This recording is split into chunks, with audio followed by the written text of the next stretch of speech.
में प्रभु भक्ति के मार्ग में महाराज जी का जो सबसे जोर रहा वो इस बात पर कि हमारी तैयारी कैसी है।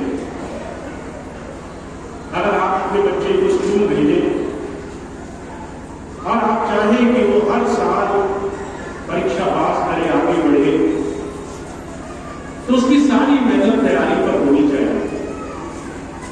जैसी तैयारी होगी वैसा ही परिणाम, वैसा ही उसके जीवन में फल उसे प्राप्त होगा। महाराज जी अक्सर मिसाल फरमाया करते थे, अमेरिका के राष्ट्रपति हुए, बहुत बड़े संघर्ष में उनका जीवन गुजरा। जब एक बार उनसे पूछा गया कि जीवन की सफलता का मंत्र आप मुझे बताइए, तो वो कहने लगे उदाहरण देकर के, अगर तुम्हें एक बड़ा मोटा सा पेड़ दे दिया जाए और एक कुल्हाड़ी दे दी जाए और उस पेड़ को काटने का काम जिम्मा तुम्हें सौंपा जाए, तो तुम उस पेड़ को कितने घंटे में काटोगे और कैसे काटोगे? तो सामने वाला आदमी कहने लगा, कुल्हाड़ी से मैं 3-4 घंटे मेहनत करूंगा तो पेड़ कट जाएगा। जब ये बात कही तो राष्ट्रपति के कहने लगे, काम तुम कम समय में भी कर सकते हो अगर तुम उस कुल्हाड़ी की धार लगाने पर ज्यादा ध्यान देते। हुजूर की सारे जीवन की शिक्षाएं हमारे और आपकी जीवन में सुधार, व्यवस्था, जीवन के निर्माण की तरफ हम कैसे चलेंगे, इस दिशा पे जा रहे हैं। ध्यान साधना में कुछ भी प्राप्त करने के लिए जीवन का निर्माण होना बहुत जरूरी है। इस मनुष्य जीवन को हमें अपने आदर्श के अनुरूप बनाना है और उसके लिए महाराज जी ने जो बातें कही उसमें से मैं एक बात आपके सामने रखता हूं। वही बात स्वामी जी ने कही जब नाम दिया। जब स्वामी जी ने किसी को भी नाम दिया तो 3 शर्तें रखी। पहली शर्त रखी, खाना पीना शुद्ध रखना। दूसरी शर्त रखी कि नाम भजन सिमरन खुद करना। तीसरी शर्त रखी कि आप नियमितता बनना कर सकते, निरंतरता रहनी चाहिए। आज किया कल नहीं किया, 2 दिन किया 4 दिन नहीं किया तो उससे आपको लाभ नहीं दिखेगा। पर जो पहली बात जो स्वामी जी ने कही, महाराज जी ने कही, जीवन के सुधार की, मैं उसे जीवन गुरु और शिष्य के संबंध की सबसे मजबूत कड़ी मानता हूं। हमें कैसे अपने जीवन में अपने लिए सुधार करना है। महाराज जी ने इस बात को कुछ इस तरीके से फरमाया है, आपके जीवन में जो आप ग्रहण करते हो वही आपके जीवन का निर्णायक निर्माण करता है। अन्न और मन में आने वाली हर एक चीज आपका जीवन बनाएगी। अगर अन्न विशुद्ध होगा, अगर अन्न में, आहार में हमने जरा सी भी इधर उधर अपने शरीर से समझौता करके कुछ भी काम किया तो वो अन्न आपके शरीर को पौष्टिक आहार के नहीं बल्कि विश्व के आहार के रूप में लगेगा।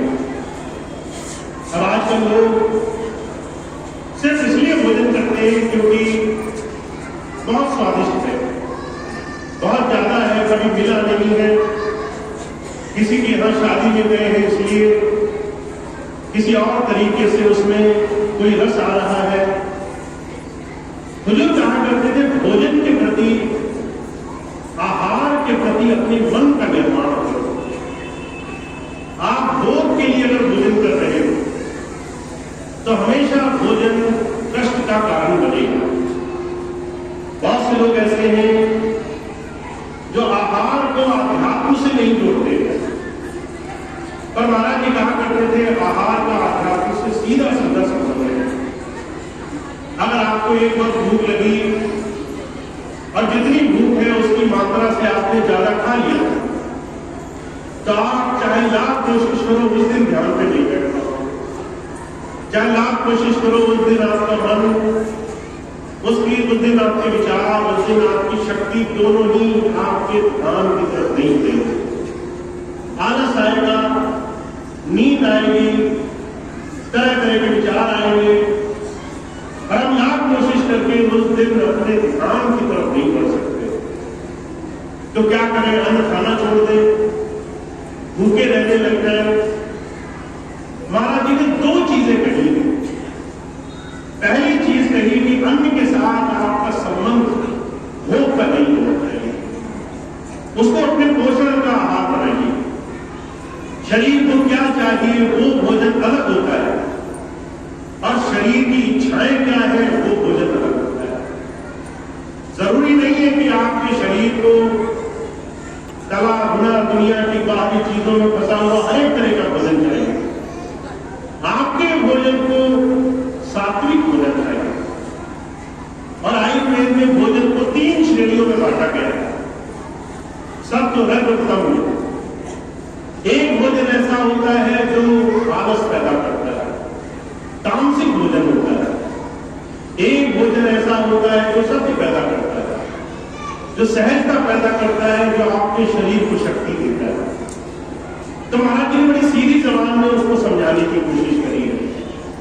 अगर आप भोजन काल पर बैठे और आपको भूख लगी हो, आप अपनी थाली सजाएं, तो जितनी भूख हो उसका 1/3 या 2/3 से ज्यादा नहीं खाना है।